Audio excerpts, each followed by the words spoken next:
Hello and welcome back to another stitch tutorial from SandraStitches, and today we are going to be learning how to work the crunch stitch. Now look at this beauty texture. It's just amazing and it's really easy. It's obviously a one row repeat, and you can see it's kind of reversible. Looks the same on both sides, so you can work it. You can use it for blankets. It's great for blankets, especially for baby blankets as well. You can use it for scrubbies, for washcloths, for tops, whatever you feel like using it, even for, I think, for hats as well. So for this tutorial, I will be using a kind of more bulky yarn, so you can feel through the video and see how it worked. Okay, let's get started. I'm going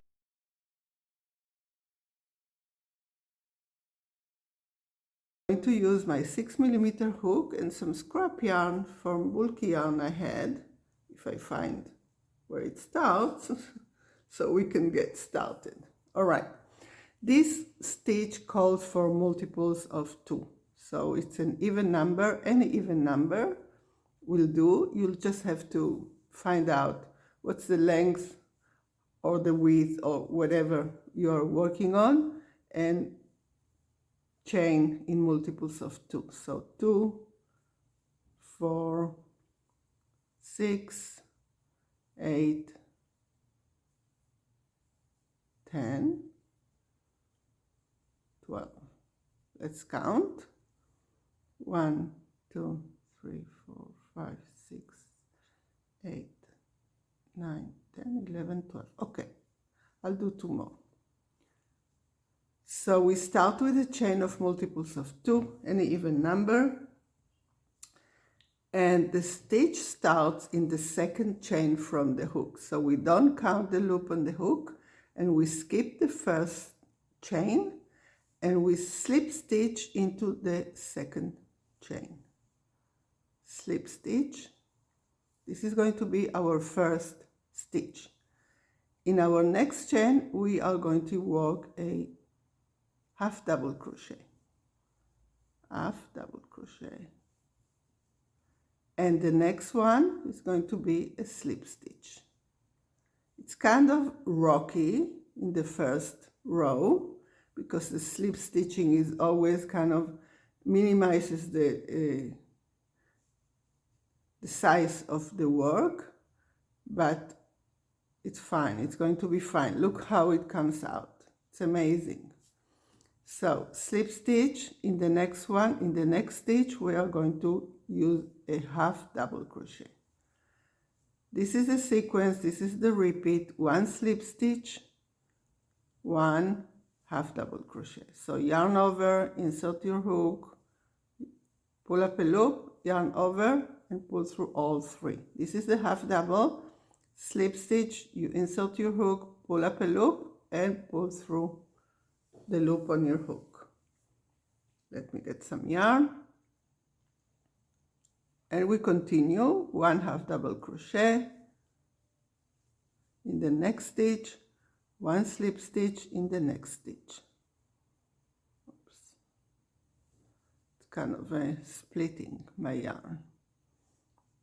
I think for this stitch is really better to use a more bulky yarn.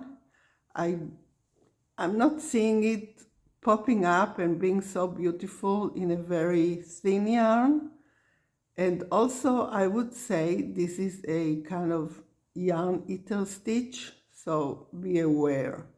So we finish our first, sorry, I did a half down. We finish our first row with a slip stitch. Okay, we start with a slip stitch and we finish with a slip stitch. We chain 2.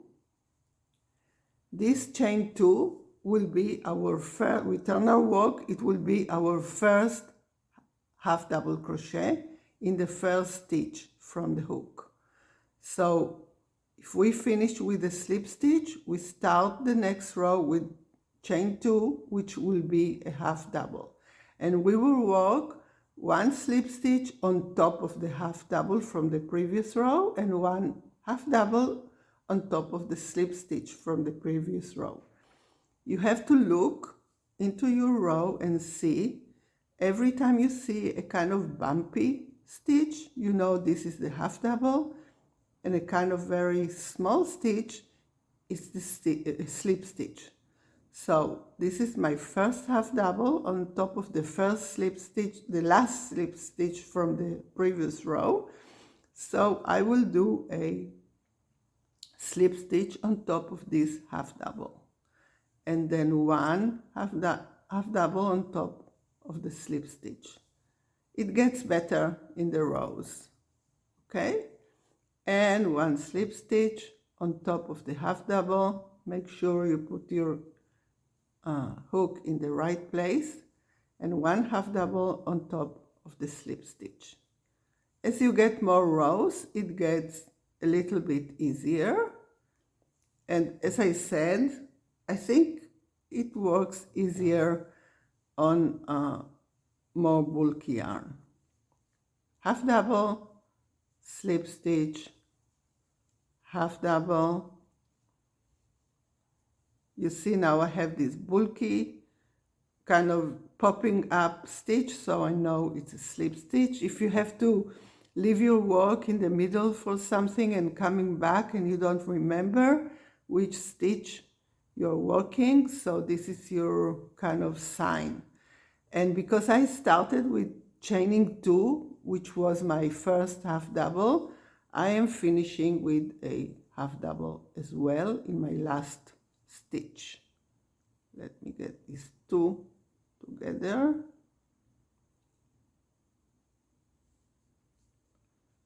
Oops, I want to get into these 2 in like this, so it's straight at the edges. Okay, and this is it. Chain 1, because now we are going to start with a slip stitch. We finish with a half double, we start with a slip stitch. So we chain 1. The chain 1 does not count as a stitch, okay? So we chain 1, we turn our work, and on top of the last half double, we slip stitch.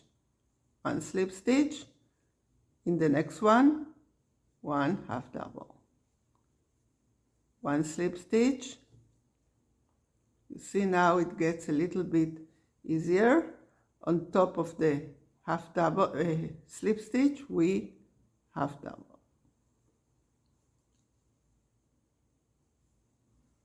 Next one, this is a bulky one, so we slip stitch. Where is it? Here.